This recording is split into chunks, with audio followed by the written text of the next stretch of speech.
one of the takeaways I have too overall is that I think as you try to put good stress in your life, I don't think it's always going to be perfect. The idea that you never cross the line into the bad stress parts, that where you take on too much, whether it's socially, physically, whatever it is. My take is I think you're better off occasionally crossing that line, the bad stress, because in order to get that good stress in there, because you're never going to thread that needle. Welcome to the Healthy and Wealthy Retirement, where your certified retirement counselor, Mark Struthers, takes a holistic approach to retirement, going beyond finances and embracing holistic well-being. This YouTube channel will address not just the financial part of retirement, but also the social, the physical, and the emotional parts of retirement. Everything you need for healthier, a wealthier, and a happier retirement. Welcome to the Healthy and Wealthy Retirement. My name is Mark Struthers, and I am thankful you are with us today. Today we are looking at a non-financial piece of retirement, and we're doing that through the lens of a book I was surprised at how much I liked. That's meant to be a compliment. It is the book entitled The Stress Paradox: Why You Need Stress to Live Longer, Healthier, and Happier by Dr. Sharon Horesh Bergquist. We'll call her Dr. Bergquist, or the author. I got the book behind me here. And this book appealed to me. I've read several books recently that talk about our modern life. And one of them had to do with raising kids, called The Anxious Generation. I think some of the things she talks about in here are some of the mistakes that Gen X parents like me are making regarding raising Gen Z. But she talks about stress. Stress has always kind of been a four-letter word. It is the enemy of health. Stress, stress, stress. And the messages primarily are ways to avoid it, manage it, eliminate it entirely. But she poses not just a question, she offers scientific evidence. And I am in no position to dispute her evidence. There might be scientists out there, like one of my sisters, that are much better qualified to dispute some of the evidence she provides. But that being said, I'm going to take it at face value. And some of the things that she talks about, if you follow her advice, it doesn't seem like there's a lot of downside. Some of these things make sense. And it sounds like even if she's wrong, there's still a lot more upside than down. But you be the judge. But we're going to take it what she says at face value. She says, paradoxically, that we are causing more harm to our bodies and our minds by trying to eliminate stress entirely.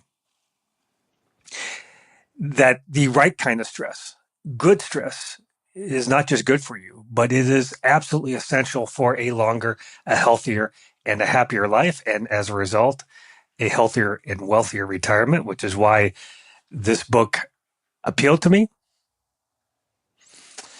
She is a pioneering physician and leading stress researcher. She makes it clear that the book is not about embracing chronic bad stress, but it's about understanding and harnessing specific types of beneficial stress that can unlock your body's innate ability to rejuvenate, prevent disease, and boost resilience. Resilience is a word that comes up a lot in this book, and that word resonates with me. Because when we do financial plans, when we build portfolios, we are trying to build resilience. We put these things together so we can take off some financial stress in retirement, which overall is a bad stress, but we try to make them resilient. And that is a common theme in her book. She lays out the science of good stress, hormesis, the biological principle of hormesis, and I hope I'm pronouncing these correctly.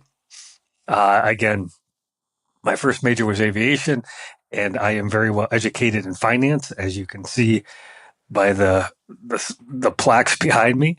But when it comes to science, I admit uh, I am not qualified to even pronounce a lot of these words. But even given that, the case she lays out is compelling.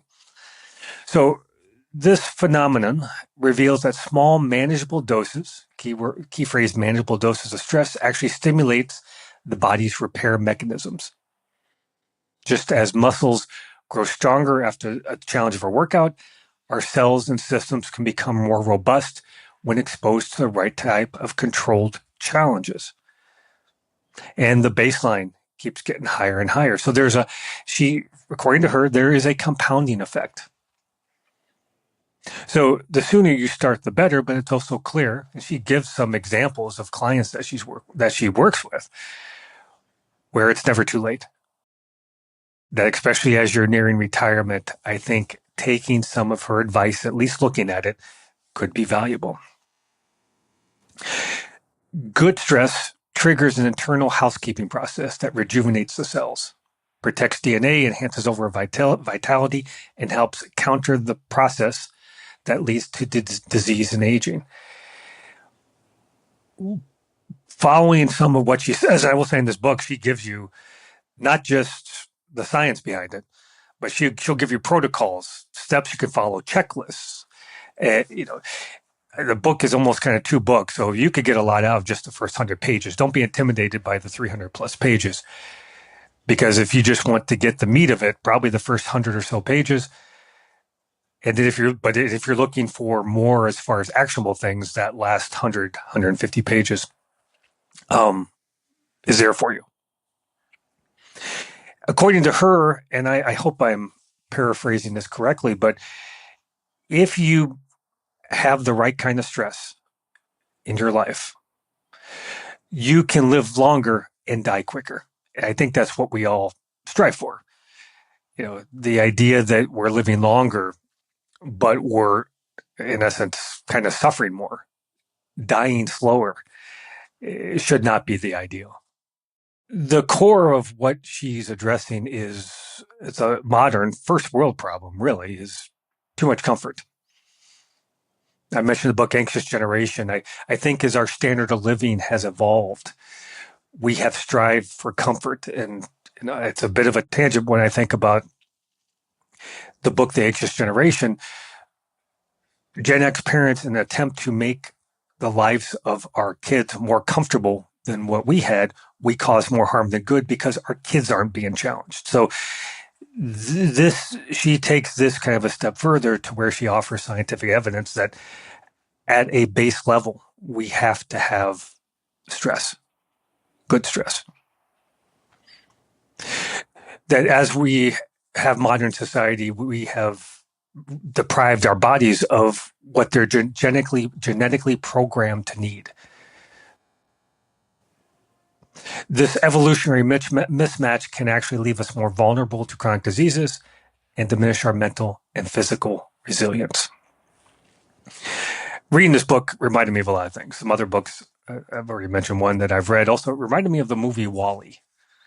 It's the one with the little robot where humans had evolved on a giant spaceship, but their technology had come so far, they pursuit of comfort meant that they were not challenged in any way, shape, or form, physically, mentally. And they evolved into a helpless, unhealthy species who had machines take care of them. So when I read this book, part of it is just the thought process of saying we need good stress. And then the next question is how do you integrate that into your life? In the book, she dives into 5 key hormetic stressors that, when optimized, can maximize your mental, emotional, and physical resilience. Number 1 is nutrition. And when I started off on this chapter, I was not expecting what she offered up. Again, offered scientific evidence. I am not in a position to dispute. But based on what she said, it's not just the nutritional value of plants that is beneficial, but the plant toxins that in small doses trigger adaptive response. These plant toxins provide a good stress to our cells that allow us to be healthier than we another or otherwise would. And she offers historic scientific evidence about our evolution and how our ancestors ate and survived centuries ago. She also speaks out against processed foods, which is not really a surprise. It seems like more and more we are seeing backlash against processed foods. Coincidentally, when I was reading this book, I often read books on the treadmill, but I also had CNBC on in the background, and they were talking about the Kellogg's merger. And for whatever reason, one of the CNBC hosts was very health conscious. He talked about the epidemic, I'll use that word, of processed foods. He talked about protein, which is something I've often wondered because protein seems to be sold everywhere. My two boys, not teens anymore, one's 20, one's 17, are gravitated to protein. And like most people, especially the last several years. And one brand that we often use is Kodiak brands. My boys love it. But when we put these Kodiak brands into one of those apps that rates the food, and it does things on a number of different metrics, but part of it being processed, maybe calories, it's very high in protein, but it's also processed. And one point that the CNBC host brought up, not regarding Kodiak brands, but just in general, he talked about protein and vegan, that he is a vegan, but because the foods that were offered to him are so processed, he posed the question, are you better off having cleaner food with less protein? In his case, better off eating, I think he said, a steak than having this processed food in your system. And from reading this book, it sounds like the answer might be yes. If you take what she says correct, is that we need these unprocessed plant toxins. And her plant toxins, and she gives you a list and checklist. She provides a lot of really useful tools, but includes fruits and vegetables and nuts. And she even gives you a way of counting them to see where you stand as far as getting the right amount to trigger the right responses from your body. So I found that interesting, and obviously whether you're in pre-retirement or in retirement, putting some thought into this actually changes my diet some, because it's not just having a salad, grabbing a handful of lettuce that I often do just to get that down, but you need a variety, that you need to expose the body to multiple different colors of plant toxins so it doesn't get used to just one. And that's the key, I think, throughout this book, is that because you are challenging, you are stressing, you have to change things up. So it has changed the way that I eat. I do try to get more of a variety now it's only been a few days, as you can tell by the Kellogg's merger reference, but I've been trying to eat more and more vegetables. This takes it a step further to meet more of a variety of vegetables and fruits and nuts. The second stressor that she has is metabolic stress, or circadian fasting. Practicing brief intermittent periods of fasting, such as time-restricted eating. And she lays out, and again, she has some checklists. I think the ideal situation that kind of strive for her is a 14-hour fasting window or a 10-hour eating window to optimize metabolic flexibility and cellular cleanup. From a weight loss standpoint, this is something we've all kind of been exposed to. You don't eat 2 hours before bed. This takes it a step further to say that, she lays it out scientifically, that this causes the right kind of stress to your body, that it has a lot more benefits than simply weight loss. And what I like about the way she addresses this as well is that it's not an all or nothing thing. That if she gives some client examples, which are really insightful and powerful, that if you have a family dinner once a week that puts you out of your habit, that's okay. You're still getting the benefit. And I don't want to speak for her, but I also think that she might have addressed that there's value in doing these little cheats as far as the emotional and social well-being piece of it. That even if you're not doing your 12-hour fasting window, which when you do this over the sleep cycle, it makes it a little less daunting. If you can not eat before 2 hours before bed and you sleep for 8 hours, that's a 10-hour fasting window right there. And you could see where, and one thing I like about what she said, and maybe it's because it suits my habits already, is that coffee is good. Talks about coffee and tea. But you could see where if getting 10 to 12, even 14 hours is very doable, and it's one of these little extra things that if she is correct, the benefits can be compounded and really powerful, much more than you would think.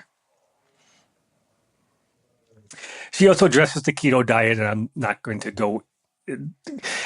dispute her or be pro keto, but she addresses it, but that this is actually better than the keto diet. One of the takeaways from this book as well is that generally generally stresses that, and I guess pun intended, stresses that these small little micro habits, that it's not hardcore workouts, it's not running an ultra marathon, it's not fasting for 24 hours that is powerful. It is these smaller day-to-day stresses, the light to moderate stresses that build up over time, that are the more powerful. Number 3, she has physical stress or exercise. And this one, I think we all know. Again, she talks about intermediate bursts of intense movement and physical exertion to induce beneficial oxidative stress and stimulate repair pathways. She clearly draws a distinction between these short bursts. I think she says the prime amount of time is like 30, 40 minutes.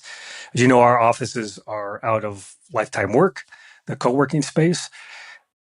What she describes seems to fit in with the kind of classes they offer, where you have these, she also talks about those interval training programs, but very clearly the benefit is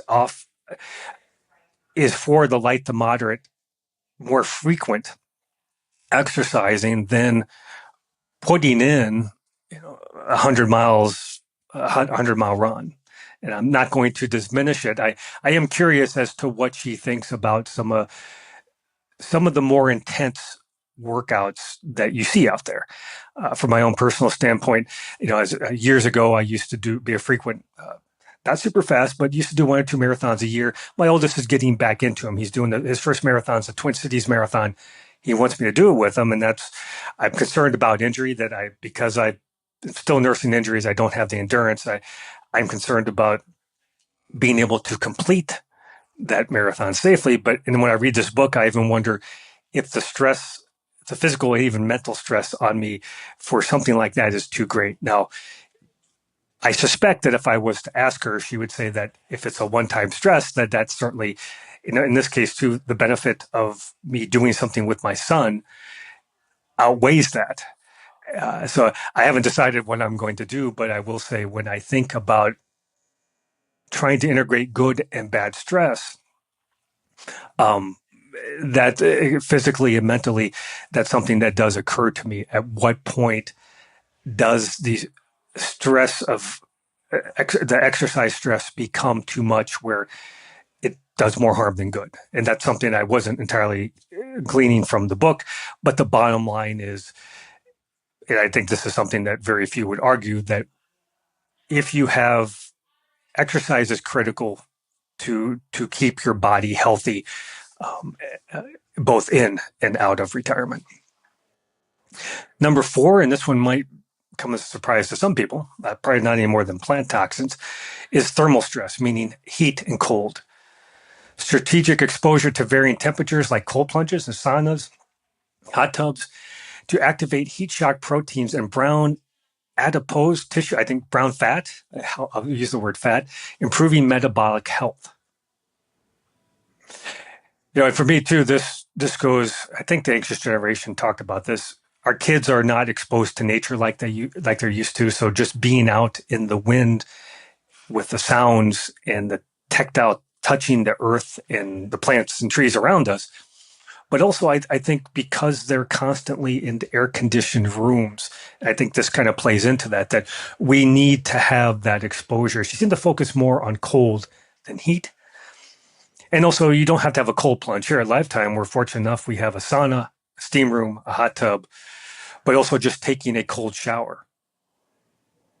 And I think that's where those of you who do things outside, whether it's fishing, whether it's running, even golf, if you allow yourself to get a little hot, a little cold, it's clear she provides scientific evidence that there is value uh, to these things.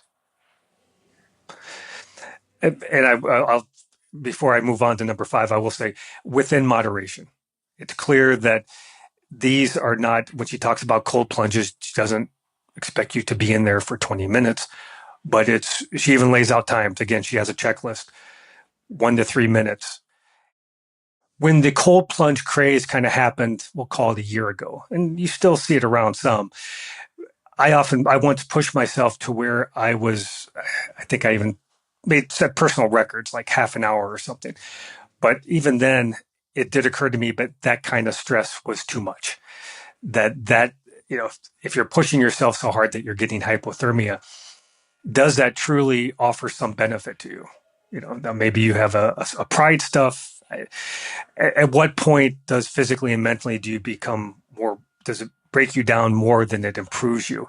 So again, what she's offering is more micro habits to where these are she uses the word controlled stressors, controlled challenges, very consistent for all these. Number 5 is cognitive and emotional stress or challenge.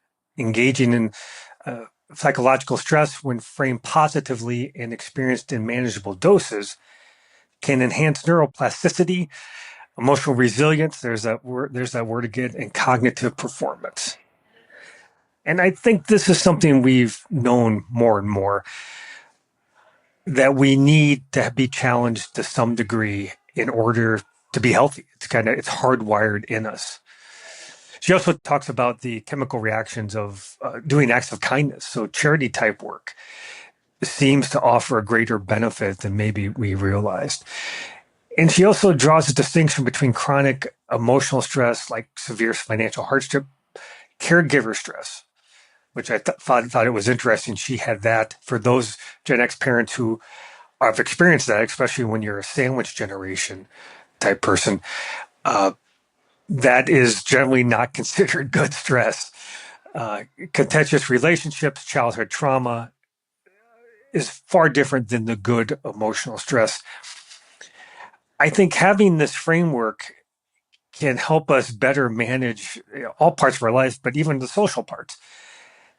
Thinking about, I think we've all had relationships and still do, whether it's friends, family, spouses, where the stress they create in your life is often far beyond anything that's healthy. Now, it might be the case that you are required to some degree put up with that, but I think when I talk to clients and they talk about, we limit exposure to this family member, that family member, or quite often when I hear them talk in terms of divorce, I think framing things like this, and I don't think this person would say that you just give up on all relationships at the first time of stress. And one of the takeaways I have too overall is that I think as you try to put good stress in your life, I don't think it's always going to be perfect. The idea that you never cross the line into the bad stress parts, that where you take on too much, whether it's socially, physically, whatever it is. My take is I think you're better off occasionally crossing that line, the bad stress, because in order to get that good stress in there, because you're never going to thread that needle exactly. But I think taking that framework and thinking in terms of good and bad stress, I can think it could be very useful as to how you approach work, relationships, tasks you take on. I think about myself personally. some of the positions I had. Now, if there's many clients who clearly have bad work environments, but they have to do it for the money, for their resumes. But I think just acknowledging that this is not a good stress environment puts you in a position that when you can leave, you're more able to do it. It allows you to plan to say, how do I eliminate this bad stress and get more good stress into my life? I also think about things like even like the CFA I did, the level 3 I did a week before my wedding. And for me, even though I had a lot of success with the CFA, I was not well trained for it. I was an aviation major, political science a minor. I did not have a business background. So even though I was successful, the stress and work involved arguably was not healthy. Now, does that mean I regret doing it? I don't think so. But I do think acknowledging the fact that you are crossing those lines, I think helps maybe limit it, whether it's something like a degree of some kind, whether it's a large race, whether it is social interaction, whatever the case may be. So there you have it. So before we move on to what sort of retirement lessons can we take from this pretty great book, she touched on 5 things: nutritional stress, I don't think I've mentioned this word before, phytotoxins, basically plant toxins, having a wide variety of vegetables, fruits, nuts that you need to create stress. Your body needs those toxins and a wide variety of them to create more stress. Fasting, physical stress, thermal stress, and cognitive and emotional stress challenges. So, what can we think about? What do we, for retirement, what does this book teach us? Well, some of these things that we've already touched on. We have talked in great detail about the old retirement of simply doing nothing, kind of like the obese people in Wall-E, where they have no stress whatsoever. They are perfectly comfortable to where they physically, mentally, and emotionally don't have to do anything. That is not a healthier way to go. This book scientifically backs that up. That what we see anecdotally, that people get down, depressed, they seem to have more chronic illnesses. I will say some of the healthiest retirees are those that do continue to work in some fashion, whether it's a hobby farm, whether it's some involvement in a small business, whether it's volunteer work. They seem to be healthier. And when I talk to them, you don't know cause and effect all the time, but they seem to credit that they are so much healthier than some of their peers because they have continued to work in some fashion. Now, again, something you might be thinking about genetics. She addresses that. I think she says 25% of your health is due to genetics, 75% not. I don't know if that's the exact ratio. I tend to think that is true as well. And those that do have these healthier retirements, you don't know how much of it that because they stayed healthy, they were able to work. But then again, they might have put themselves in that position to begin with. I think the bottom line is, as a whole, and there's always going to be exceptions. There's always going to be exceptions of the person who did nothing and drank and smoke and still lived to 90. But you know as well as I do, that is the outlier. The healthier people are the ones who put some thought into their nutrition, exercise. And I think this book lays out that you need healthy challenges to live that longer life, to live longer, die faster. I also think that you can think in terms, I like the word resiliency. And we often talk about emergency funds. We often talk about the magic of compounding. I think of your body as a resiliency fund, that when you do these things, you are building up, you have some compounding, that you are building up your resiliency, that if you do run into issues into retirement, you're going to be better off, better able to handle them. And when I think about the trying to get that good stress, I often wonder, can you do it without an outside force? Does simply trying to, maybe having that golf handicap or that pickleball duper score, is that enough good stress that it does what it's supposed to do and it keeps you stay engaged? A lot of retirees, because they can walk away from something, they do. before the good stress has a chance to work, to go through that, because you're not forced to. So I think that's something to keep in mind. And that might be volunteer work. That might be watching kids, because you have, whether it's a client, a boss, a family member, whether it's your pickleball partner, your golfing, uh, your golfing partners, whatever it is, does that truly offer enough good stress? That's why I still am a big, this book kind of reinforces if you can work comfortably in retirement, if you can work part-time, I see more and more folks who make a career change in their 50s to where they can do something that they enjoy, or they can do part-time, especially once the kids are out of the house. And let's face it, most kids are not good stress. I'm just kidding. uh, Most of the kids are wonderful stressors.